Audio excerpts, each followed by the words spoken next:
This is the Weather Lounge here at WeatherWorks.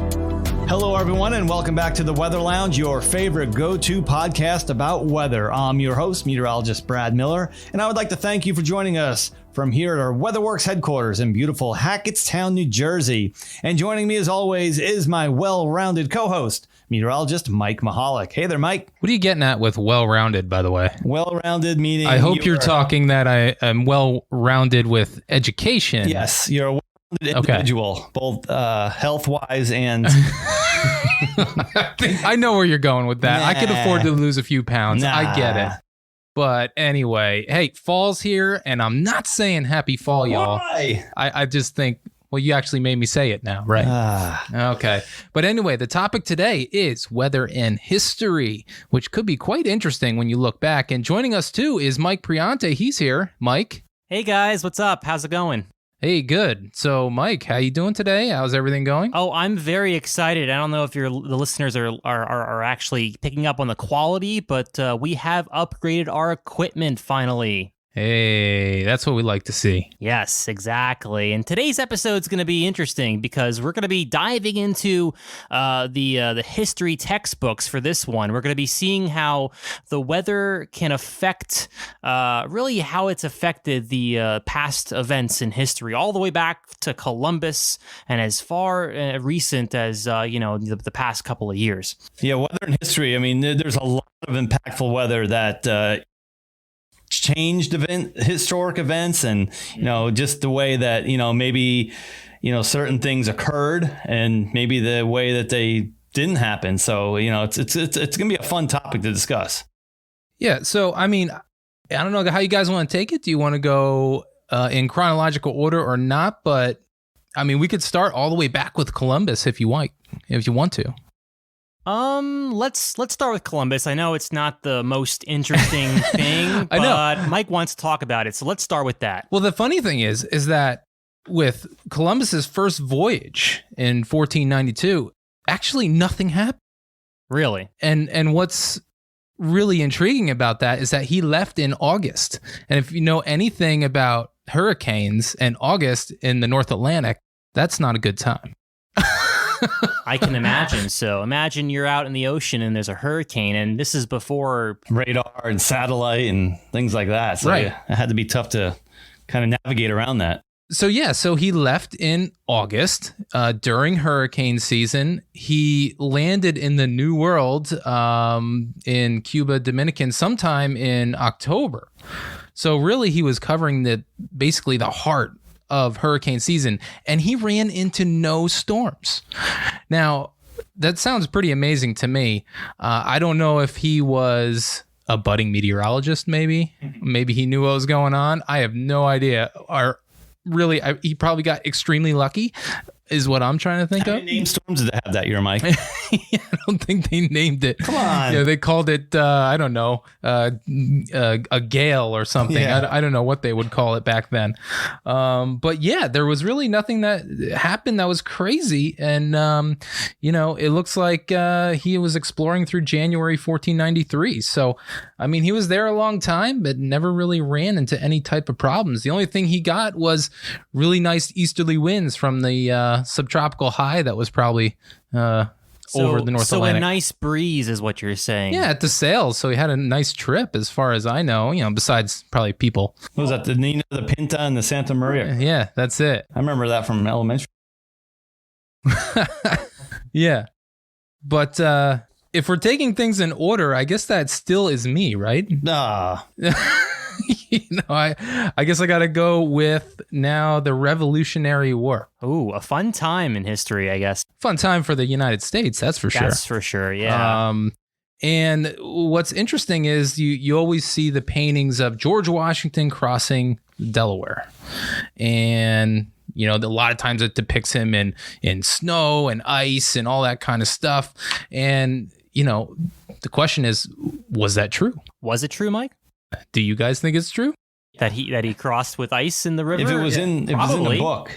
It was cold. It was in the winter. It's true. Just remember that. No, don't believe that. That's not true. Yeah, not everything on the internet is true. Yeah. So So yeah, actually it was true. I mean, it was a very cold during that time. And he crossed the Delaware River.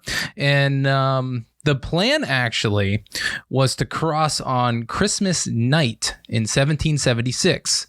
And there was a group of Hessian troops, which were actually German troops, working for the British. And they were holed up basically in Trent.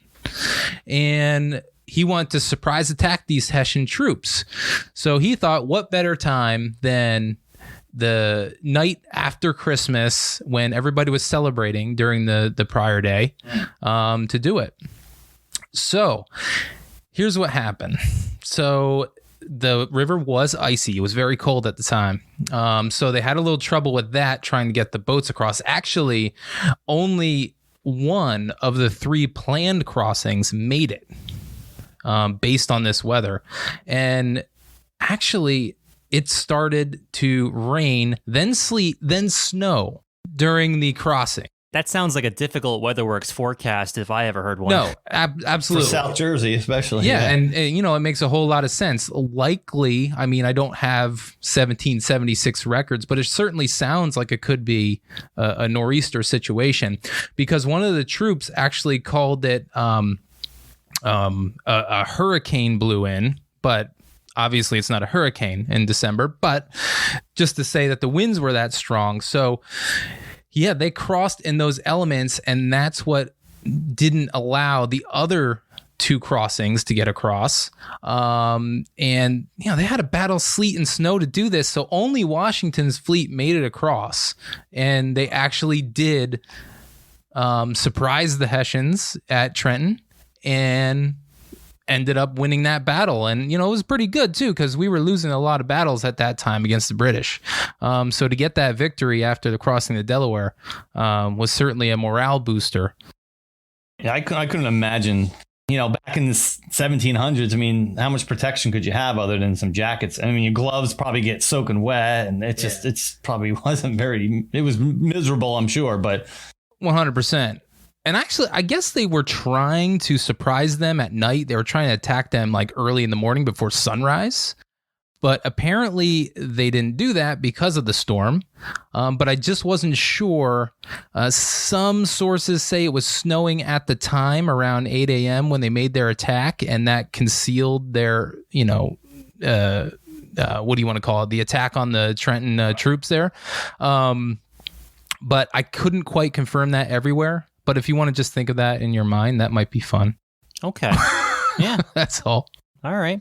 I think we should keep talking about this time period, and I guess it's time for me to now talk about my weather event in history. And if we fast forward, yay, America, we won the war. Now we're finally a country.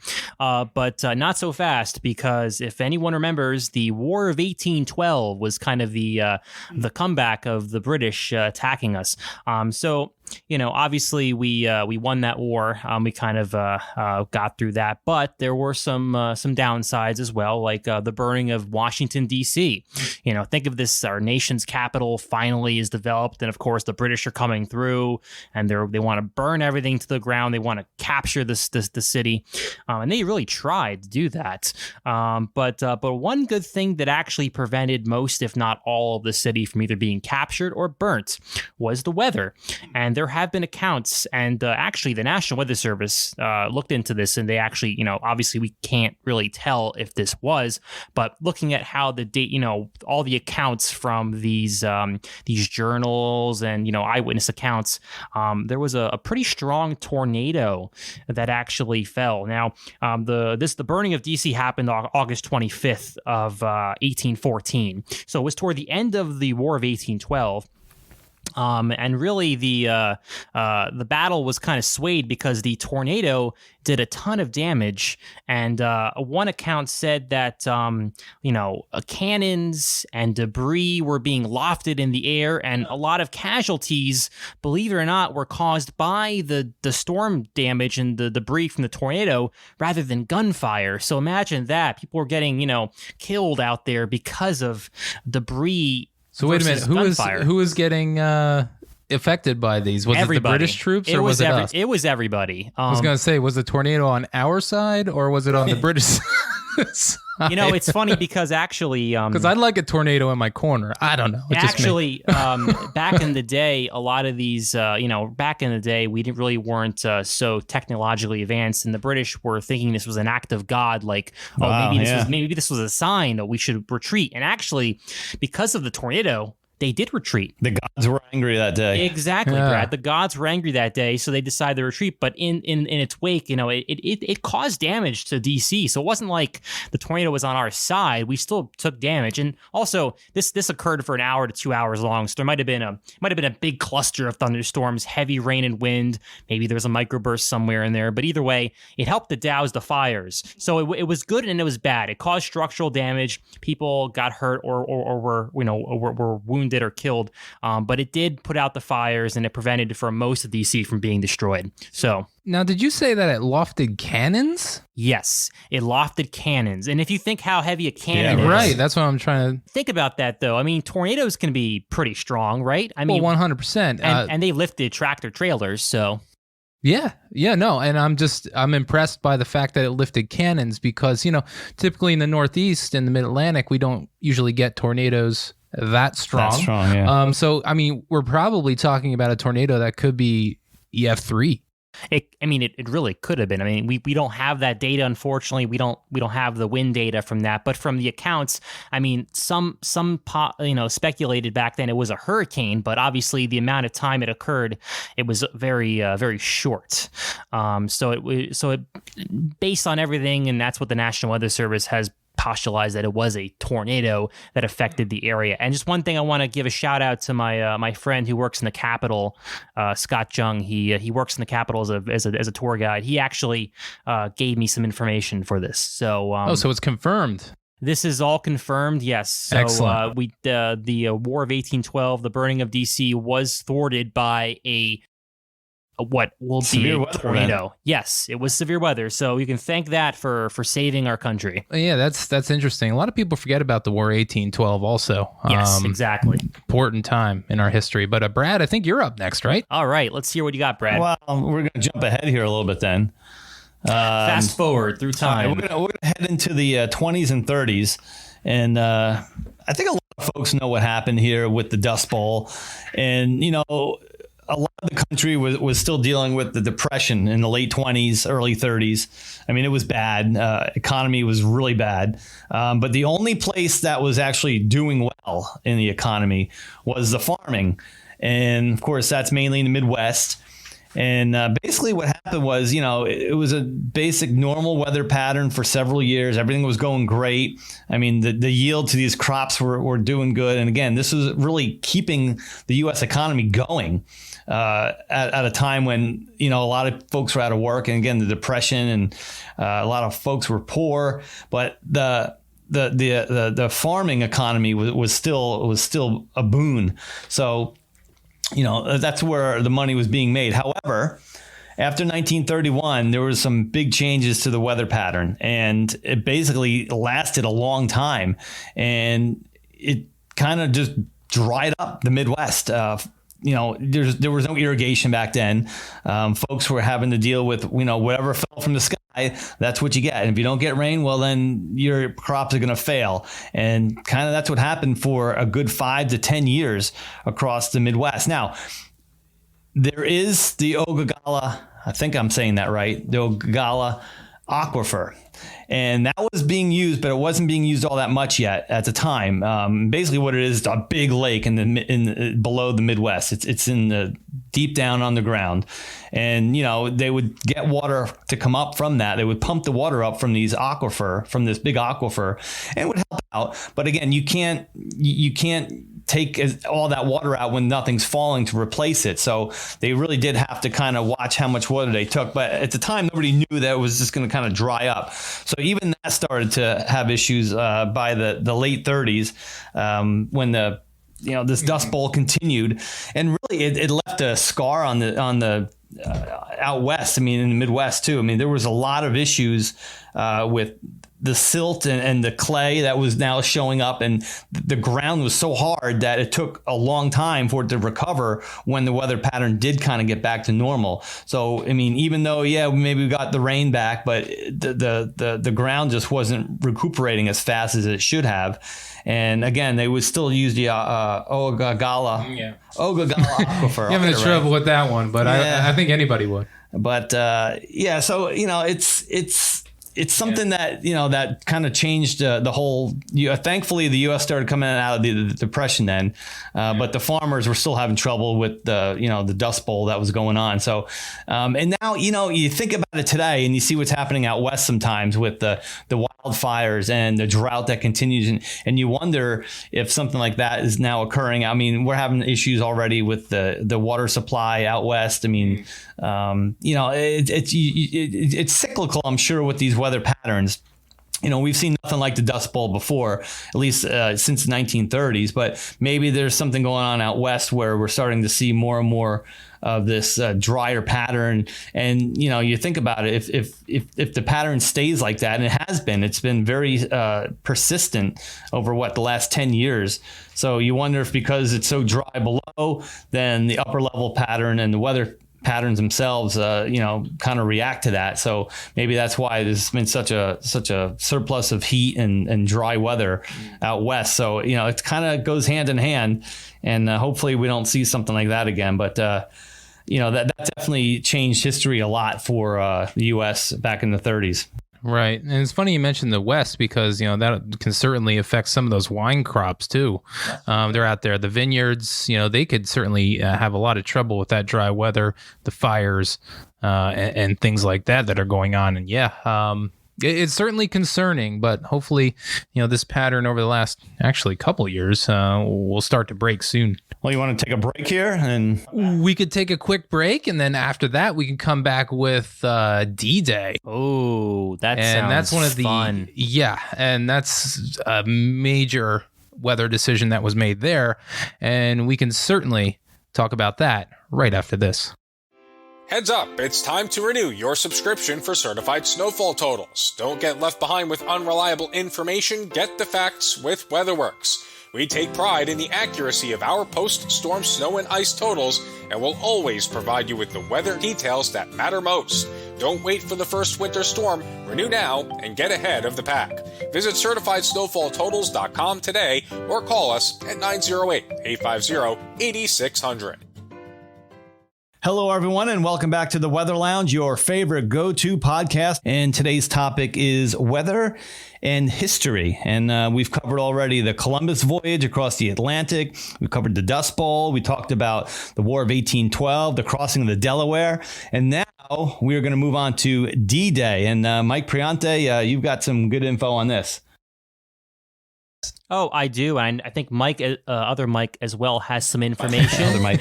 Yes, we have two mics here on the podcast. It can get confusing sometimes. And we have mics, yes. Terrible jokes. All right, let's get past that. So D-Day, yes, the day, as they say, was June 6th. I believe it was 1940. Was it 44? 1944. 44. Okay. And this was a pretty monumental part of World War II because essentially this was the attack on Normandy. With the U.S. and the British, so essentially the issue with D-Day was the weather, and weather actually played pretty much 90% of the attack, because if the weather was bad, they weren't able to do what they could do. And June 6th was the day, and even so, Mike, it was still pretty bad weather, but it could have been worse. Right. And I don't know if you have this, but June 5th was actually the day that they wanted to. Yes, that's exactly right. Launch Operation Overlord is what they called it. And the reason why they didn't do that is because there was a big storm moving through the English Channel, correct? That is correct. And, something that I actually pulled from one of our, we do a lot of blogs here at WeatherWorks. And, if we were to do a forecast today for it, essentially it would read something like periods of rain, extremely windy, something that you really don't want to have, especially if you're launching both an air and a sea assault.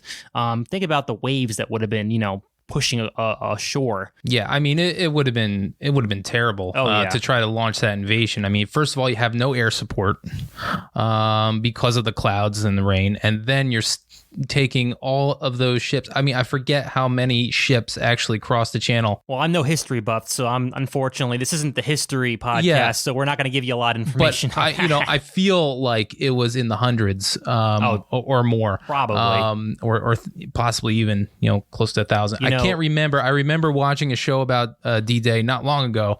Mike, there's probably someone listening right now that's like, no, there were 250. Yeah. You guys are wrong. Yeah. Well, let's just say there was a lot, and there was a lot of troops. Also, one of the largest invasions in history. And yeah, I mean, to launch that in bad weather conditions would be terrible. And the only reason they were choosing the 5th is because it was a full moon and the tides were favorable for that invasion. But yeah, we had to postpone it, but maybe you could fill us in on what they saw on the following day. Well, the next day was not as bad, but it still wasn't the best. The system was actually moving out. They were originally thinking, well, if we can't do it on the 5th, the next reasonable date with the same conditions in terms of like the tides and everything was June 19th. And at that point, it would have been too late. But June 6th was just as good enough for them to be able to launch. I don't think they had air support, though, which was a little bit rough. They only had the sea, I believe. Yeah, I think they tried the air support, but there was too many clouds in the morning when they were trying to launch that. So a lot of the bombing runs, I don't know if they exactly hit the targets they needed to, that they were trying to do. Right. And also one big thing was that the German forecasters, their meteorological unit did not expect conditions to be as great or relatively great as they were. Because, I mean, relatively speaking, it wasn't a great day. It wasn't bright and blue and sunny. It was still, not good, but it was enough where they weren't preparing for us to actually launch on the 6th. They thought we were going to push until, a week later. And that's one of a big thing, because there was a lot of leaders on the German side that actually, just took a break because they didn't figure that we'd be launching that invasion in such adverse weather. It's just amazing. And, we got to give big props to British Royal Air Force Commander James Stagg. Yeah, he was the man giving that briefing on the day to go with Operation Overlord. And I'll tell you what, Mike, I've given some pretty high-stress briefings here at WeatherWorks, but I wasn't trying to take out the Axis powers and Nazi Germany in 1944. So, man, great decision on his part, and, just an amazing call. Oh, I believe it. I mean, he could be just as great as one of our best forecasters here. And then think about it. He didn't have computer models to go by. Not that that's all we ever rely on, but we have soundings to look at, and computer models and radar and a lot of different things. Brad, we take for granted nowadays how much technology we have. Back in the day, they only had charts and maybe readings from planes. We have radar, and radar back then was still in its infancy. Yeah. I believe it was just being thought about. It wasn't really introduced until the 50s. So actually after World War II. But either way, it was still very primitive weather forecasting techniques. And as we know, weather forecasting is still not a perfected science. So just can't imagine how they would forecast back then. You did mention radar, and I think they had a form of radar, but that was mostly being used for, aircraft and things like that, spotting, invasions coming across the channel. Right. I think there was actually a large network or something that was trying to take care of that along the British coastline there in England. But yeah, I don't think weather radar was really a useful thing at that point. It wasn't until the 50s, I believe, when they really started to implement it in the weather. But yes, that is true. So, So what was that, 1944? that was 1944. So, Brad, I think you're right after, right? Yeah, now I'm going to set this one up here a little bit because this is a very localized thing that occurred in Western Pennsylvania. And it really changed a lot of laws going forward. And I'm talking about what everyone's probably heard of is the Clean Air Act. Mike, I'm sure you've both heard of that. I've heard of it, yeah. Yeah, and it goes back to something that happened in 1948 in Donora, Pennsylvania. Now, Donora, they were the home of the U.S. Steel's Donora Zinc Works, an American steel and wire plant. And they're kind of in a valley in Western Pennsylvania. If you know anything about the topography out there, there's a lot of ridge tops, a few mountain tops, and then there's some really deep valleys down around the Monongahela River and out there towards the Allegheny.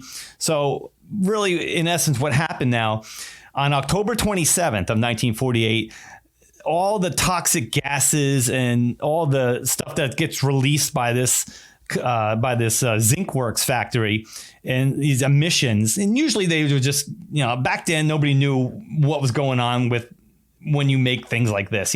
We didn't know a lot about, air pollution and, maybe we were just starting to study it. But, and normally if you see a smokestack, it kind of just floats out. It goes up in the air and it moves away. In this case, they're in a valley and these toxic gases kind of collected in the valley itself because there was an inversion. And we've talked about inversions before on the podcast. It's basically there's a layer of warm air above, maybe 5,000-6,000 feet only above where we're at here on the ground. And what it does is it kind of traps everything in the lower level. So think of it as like a fog. When there's fog around in the fall here in the Northeast, it's usually created by an inversion. There's warm air above cooler air, and then it just sits there for a while.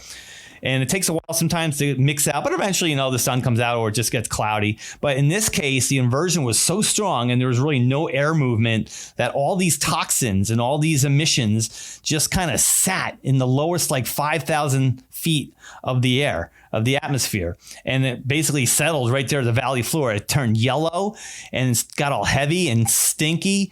And it happened for about 5 days. And what happened was, all told, 20 Donoran people from Donora there died by November, and another 50 died from respiratory illnesses a month later. And really what it did was we told everyone that we got to come up with some clean air acts, and we got to you got to keep the pollution at a minimum here, especially when this kind of stuff happened. It didn't move out for 5 days until some heavy rain finally came in and kind of moved the air around enough to where it allowed for the dirty air to get out. But, it caused breathing issues for about 40% of the 14,000 people that lived in this town, which a lot of them worked at the zinc mining, or not zinc mining, Zinc Works and American Steel.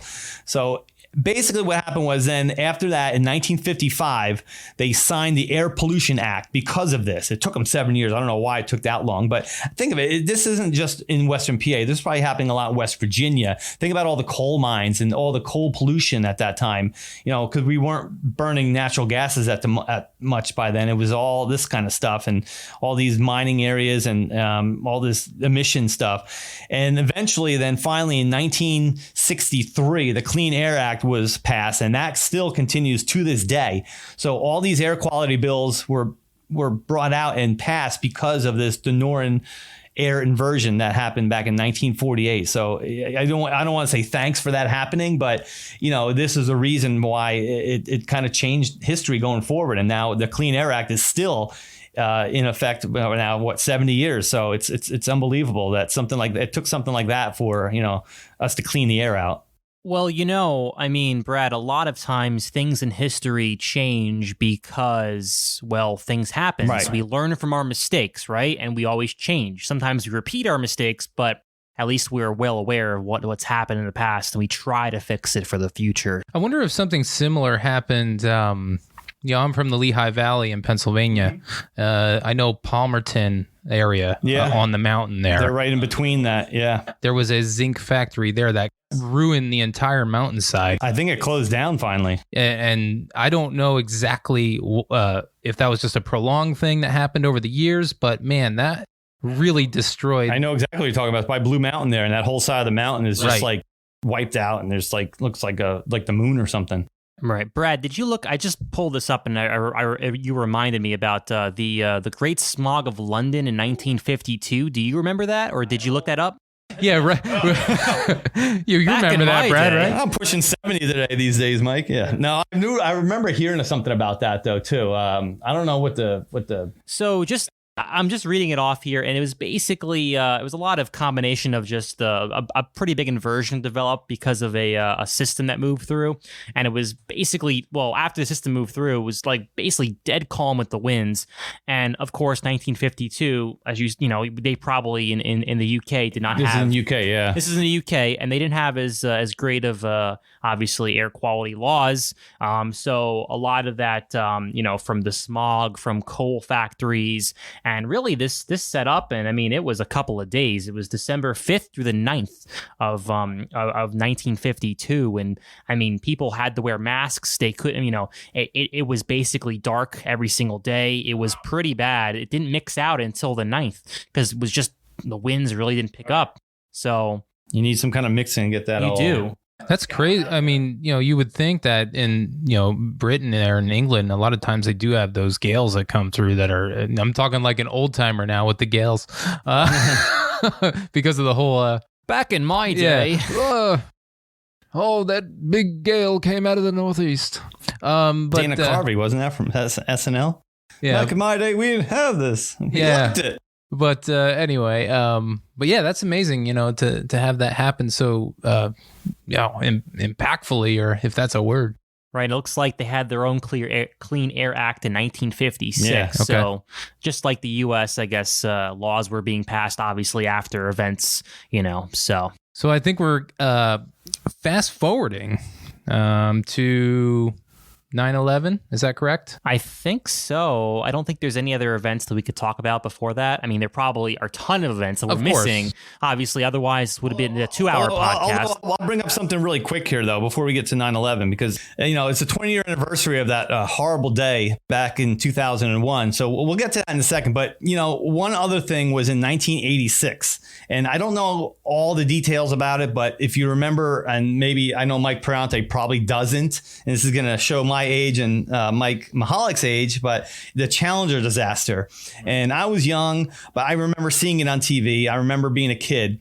And I guess what happened was they eventually figured out that the O-rings, which basically, keep the structure of certain things within the Challenger and the space shuttle, it wasn't supposed to be below 55 degrees. They would fail. And I guess the morning before the launch, the temperature actually fell down to the upper 20s. So I think that's why the O-rings failed, and that's what led to, unfortunately, the Challenger to explode, on its, halfway up into orbit. So again, there's still a lot of different things I've read about that, but I think it all came down to these O-rings that weren't supposed to be exposed to temperatures under 55 degrees. Unfortunately, That's kind of surprising to me, though, because I mean, you're talking about, obviously, as you go higher up in the atmosphere, a lot of times your temperature goes down. It goes down. So I don't know. I don't know what maybe unless because you get in orbit, you're below zero. So well, maybe because if it was on the rocket boosters themselves, maybe True. they figured that the rockets themselves are generating enough heat, and they fall off anyway. Yeah, and we don't have to worry about that. So. I don't know, but that's a real shame. And I always feel like I saw this in class on TV, but it must not quite be, because that would put me at like 5 years old in 1986. So I don't think I was watching it in kindergarten. You probably saw it recorded maybe years later. Right. I mean, I've seen it. I know I was still in elementary school, so I don't know. Maybe they had it on the TV. I don't know. News segment, maybe. They're Like we're gonna watch 5 years since, news segment. We're gonna watch the space shuttle lift off today, kids, and then they had to turn it off quick. Not related to weather unfortunately. though, but there was also another disaster, the Columbia disaster in 2003.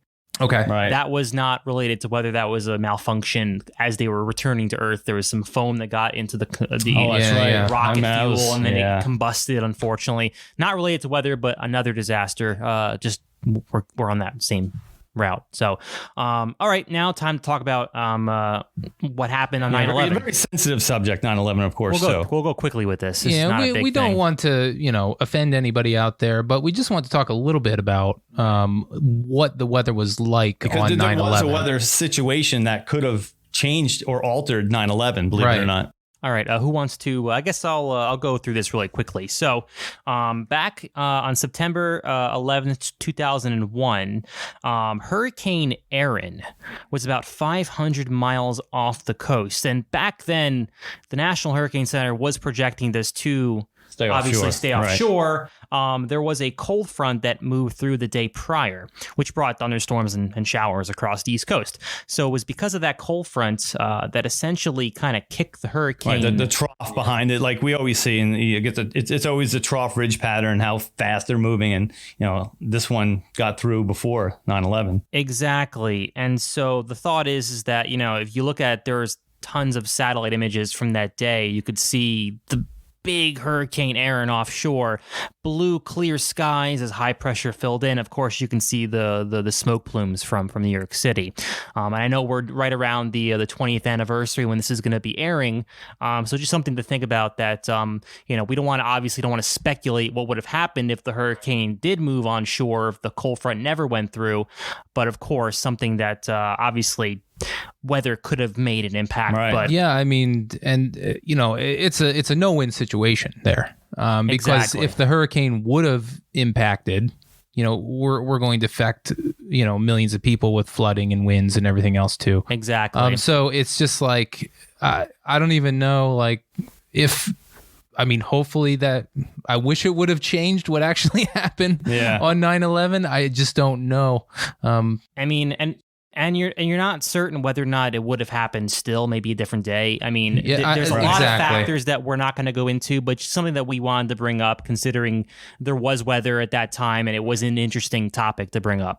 But wow, guys, we covered a lot of good history facts, I think. Going back 300 years, right? All the way back to Columbus and his voyage where nothing happened. Yeah, his voyage when nothing happened. Yeah, maybe, he could have been a secret meteorologist. Maybe he was just starting to develop the field back in 1492. You never know. Maybe he was a time traveler and he actually had radar. Yes, a time traveler. There we go. Weather and science fiction. Maybe we can do that as weather another and topic. science fiction. But, I mean, if folks, if you have any other topics you want us to talk about, we can probably do this again, part 2. But we need a whole bunch of new weather history. But I'm sure there's a ton out there. There's a ton of other things. Is weather and science fiction? That reminds me of the podcast when we did the weather and movies, and didn't we talk about like Sharknado in that one? Sharknado. Oh gosh. Oh man, yeah, I remember that podcast. That was fun. So guys, if you want to listen to that podcast, just go back in the history archives there on Podbean, and you can certainly. I think was mentioned in that one. Yeah, you can certainly listen to that about weather and movies. That was when all three of us were talking like this again. But hey, that pretty much wraps it up for this episode of the podcast. So guys, be sure to check back every 2 weeks. We'll always have a new podcast for you. Then we'll be back soon.